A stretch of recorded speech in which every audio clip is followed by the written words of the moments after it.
Today I am going to show you some of the features that Zoom offers. One of the features that Zoom offers is a virtual background. If you want to change your virtual background, you can just go over to the little arrow right here that is beside the Stop Video button. You will click on it and click on Choose Virtual Background. This will bring up the settings for your virtual background.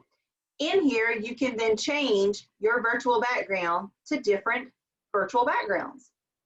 Zoom has some different options that you can have as virtual backgrounds. They also have some videos, if you have the software available for that, which show actual movement. So these are just some different ones that are really pretty and cool to use in your classroom. Zoom also has video filters. These are a lot of fun. So if you want to play around with the filters, you can definitely do that.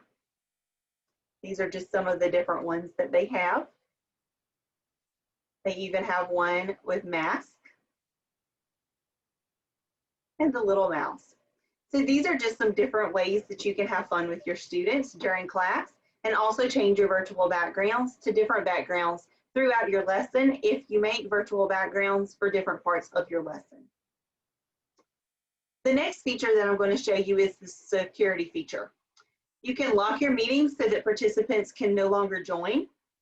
Enable your waiting room so that participants can join, but you have to actually accept them into the Zoom meeting.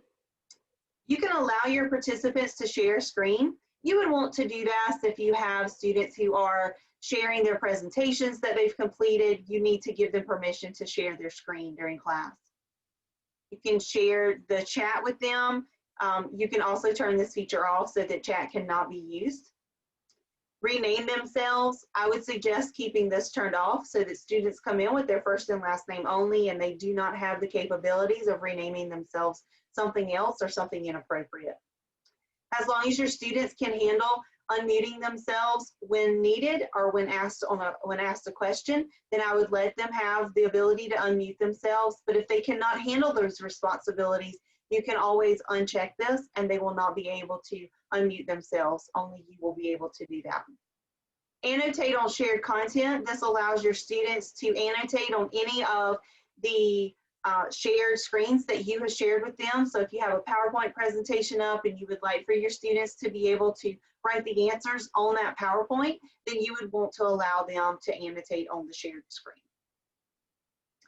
Your participants, this is going to show you everyone that is in class with you. It's going to show you if their microphones are unmuted. It's going to show you if their cameras are on.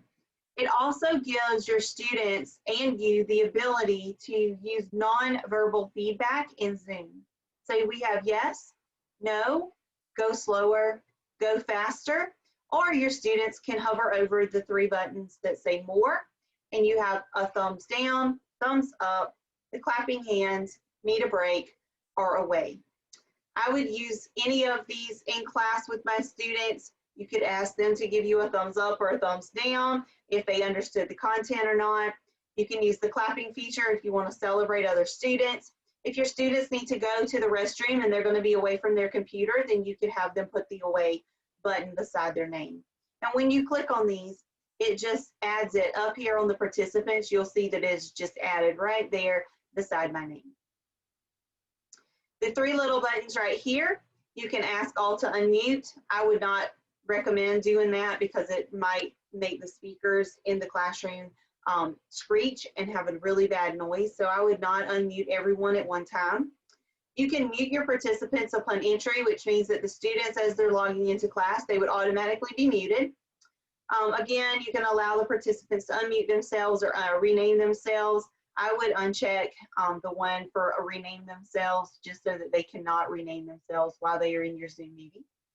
Play a sound when someone joins or leaves. This just allows you to know when students have come into the classroom or into the waiting room or if they have left.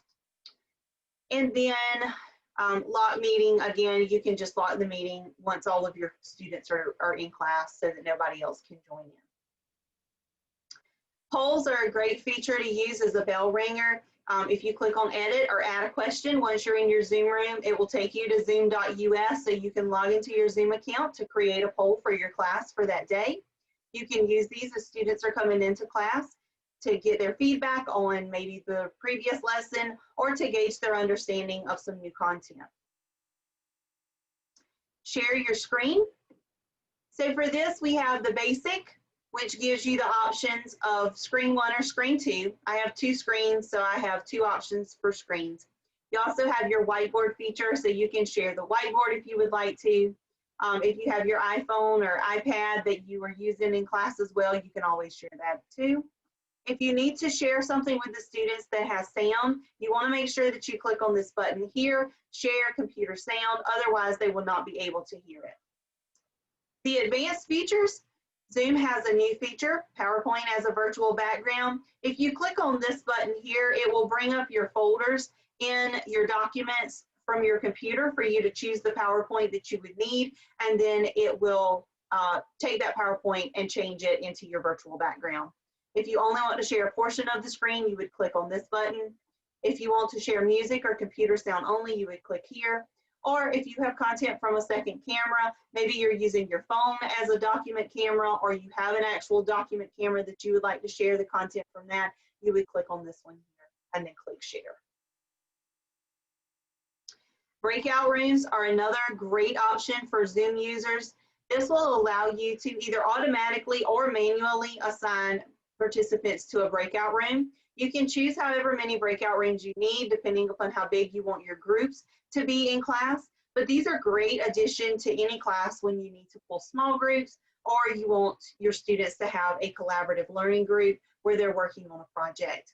So you would just pick whether you want them automatically, or if you already have the groups chosen, you would click manually, and then you would just click on the student's name and put them in a breakout room, and then click on create rooms. You have reactions in Zoom now. So these are really cool. If you want to clap for a student who has done something excellent, you can clap. The little clap button pops up here. You have the thumbs up reaction. So again, these can be nonverbal feedbacks for your students. You can ask them to give you a thumbs up if everybody understands. If you love something that a student has done, or another student loves something that you have done, they can give you the little heart button. The laughy face. So if somebody has said something or done something funny, you can give them the little laughing face. Students love these. And then the wow or the shocked face, you can have that as a reaction as well. So if your students are presenting something that have just wowed you, you may want to give them the wow face. And then the ta-da or the celebrate. So anytime your students do something excellent, you can celebrate them. If they answer a question correctly, if they do an excellent job on their presentations, you can give them that celebrate button, and it will pop up the celebrate reaction. So I hope that this has helped you as you are going through this course to learn more about the features that Zoom offers. I hope you have a great day.